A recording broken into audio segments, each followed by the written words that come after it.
مولاي صل وسلم دائما أبدا على حبيبك خير الخلق كلهم مولاي الله أكبر الله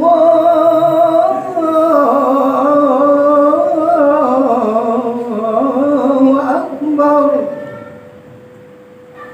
لا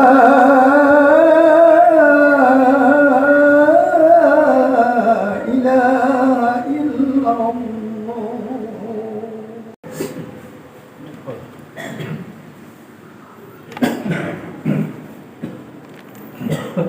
Alhamdulillah, wassalatu wassalamu ala rasulillah Sayyidina wa maulana Muhammadin abdillah wa ala alihi wa sahbihi wa man tabi'ahu wa mawala. Ashhadu an la ilaha illallah wahdahu la syarika lah wa ashhadu anna Muhammadan abduhu wa rasuluh. Allahumma salli ala Sayyidina Muhammadin Nabiyil Ummi wa ala alihi wa sahbihi wa barik wa sallim. Faya ibadallah, usikum wa nafsi wa iyaya bitaqwallah faqad fazal muttaqun. Faqala Allah ta'ala fil Qur'anil Karim, a'udzu billahi minasyaitonir rajim, bismillahirrahmanirrahim. Ya ayyuhallazina amanu taqullaha haqqa tuqatih wa la tamutunna illa wa antum muslimun.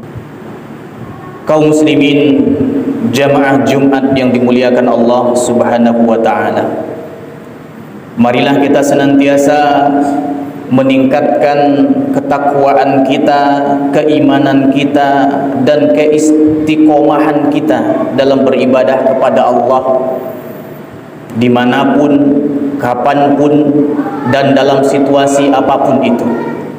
Mudah-mudahan Allah Subhanahu wa ta'ala karuniakan itu semua kepada kita yang hadir. Amin ya rabbal alamin. Kaum muslimin jamaah Jumat yang dimuliakan Allah Subhanahu wa ta'ala, pada kesempatan Jumat yang mulia ini, khatib akan memberikan tema khutbah kita, 3 penyesalan manusia. Kita manusia saat ini sedang berada di sebuah alam bernama alam dunia. Dalam perjalanannya kita sudah berada di alam ketiga dalam perjalanan kita. Jauh sebelumnya kita berada di sebuah alam. Alam pertama kita berada di alam ruh. Lama berada di alam ruh, kita pun berpindah ke alam rahim ibu kita masing-masing. 9 bulan 10 hari kita menumpang di rahim ibu kita. Lalu kita pun berpindah ke alam berikutnya, alam dunia. Dunia darul bala. Dunia adalah tempatnya kita diuji oleh Allah. Dunia adalah tempatnya kita beramal soleh kepada Allah. Maka Allah ingatkan kita kepada manusia. Allah ingatkan ke kita, wa ma khalaqtul jinna wal insa illa liya'budun. Allah ingatkan bahwa Allah tidak menciptakan kita ini melainkan untuk beribadah kepada Allah. Namun dalam perjalanannya pula banyak ternyata manusia lupa dengan peringatan itu. Manusia masuk ke alam dunia, dia terlena dengan dunia ini. Bahkan Allah ingatkan pula di dalam surah At-Takasur, alhaakumut takasur, kata Allah, kalian kejar dunia itu, kalian bermegah-megahan dengan dunia itu sehingga kalian lalai kepada Allah.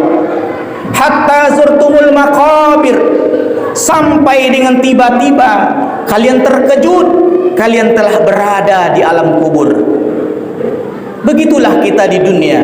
Ada manusia yang dia beribadah kepada Allah dengan baik, tapi di sisi lain ada manusia yang sibuk mengejarkan dunia saja. Dunia menjadi tempat dia, betul-betul dia berkira bahwa dunia ini adalah tempat dia terakhir. Tidak. Padahal dunia hanyalah tempat jembatan menyeberang menuju kampung berikutnya saja.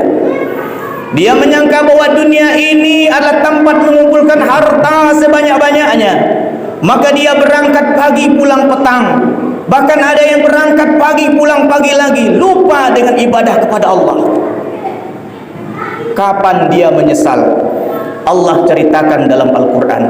Sampai pada masanya bahwa kita semua pasti akan meninggalkan dunia ini. Tak mau meninggalkan dunia, maka dunia yang akan meninggalkan kita.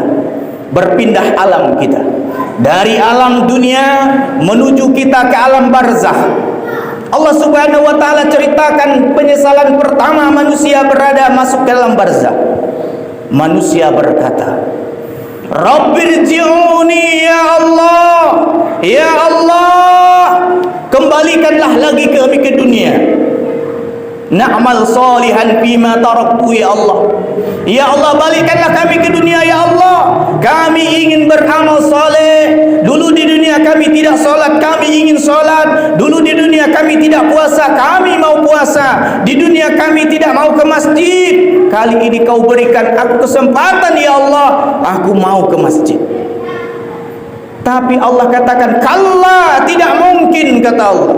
Wa min waraihim barzakhun ila yaumi yub'atsun. Karena Allah telah bentangkan barzakh, dinding pembatas antara dunia dan alam kubur. Menyesal manusia yang pertama kali. Alam kubur pun ternyata berakhir. Berpindahlah manusia ke alam berikutnya, alam akhirat. Berada manusia di alam akhirat, mereka berada di alam yaumi yub'atsun, alam kebangkitan, dan yaumul hisab, alam perhitungan. Allah berikan perhitungan kepada para hewan dan binatang. Kata Allah, wahai para hewan dan binatang, jadilah kalian semua menjadi tanah. Orang yang tidak beramal soleh pun melihat hewan dan binatang berubah menjadi tanah dan debu berterbangan. Mereka pun berandai-andai. Apa kata mereka di dalam surah An-Naba? Mereka berkata dan berharap kepada Allah. Mereka berkata, ya laitani kuntu turaba. Ya Allah, andai saja kami ini menjadi tanah ya Allah, tentu kami tidak akan diazab di dalam nerakanya Allah. Perjalanan belum berakhir, wahai para hadirin. Manusia masih lagi menunggu perhitungan berikutnya. Akhirnya ditentukan bahwa mereka menuju ke dalam neraka. Sampai di tepian neraka, barulah mereka melakukan penyesalan mereka yang ketiga. Mereka berhadapan dengan Malik Zabaniyah. Malik penunggu api neraka bertanya kepada manusia yang di dunia tidak mau beribadah kepada Allah. Apa kata Malik? Alam ya'tikum nazir. Tak pernahkah di dunia kalian diberitahukan bahwa nanti ada neraka? Orang-orang ini pun menyesal. Mereka berkata, qalu bala, benar wahai malaikat. Di dunia ada orang yang memberikan kami peringatan tentang neraka ini, wahai malaikat. Fakazabna, tetapi kami mendustainya. Kami tidak pernah percaya. Kami anggap neraka ini adalah dongeng belaka. Kami menganggap bahwa neraka ini hanyalah dongeng-dongeng pengantar tidur belaka. Lalu di saat itulah orang-orang yang sudah berada di pinggir jurang api neraka tadi, mereka kembali berpikir, mereka kembali berkata, apa yang mereka katakan? Mereka berdoa kepada Allah, lau kunna nasma'u ya Allah. Ya Allah, kalaulah seandainya dulu di dunia kami gunakan telinga ini, ketika diperingatkan kepada kami neraka, kami gunakan itu untuk mendengarkan tentang nerakamu. Au naqilu ya Allah, kalau seandainya kami gunakan akal kami ini untuk berpikir bahwa dunia hanya sekelip mata dan pasti kami akan dihadapkan dengan nerakamu. Lalu mereka pun menutup permohonan itu, ma kunna fi ashabil sa'ir. Sesungguhnya kami tidak akan menjadi penghuni api neraka. Wahai para jamaah, di Jumat kali ini khatib memberikan kita wasiat bahwa ada 3 tempat penyesalan yang pasti akan kita lalui. Tidak mungkin tidak. Maka di hari ini badan masih sehat, mata masih terang melihat, kaki masih kuat untuk beribadah. Jangan sampai kita melakukan penyesalan yang tiada akhirnya. Akhirnya di Jumat kali ini kita berharap kepada Allah, kita dikuatkan untuk beribadah kepada Allah Subhanahu wa taala. Barakallahu wa lakum fil Qur'anil azim wa nafa'ani wa iyyakum tilawatahu innahu wa ghafurur rahim.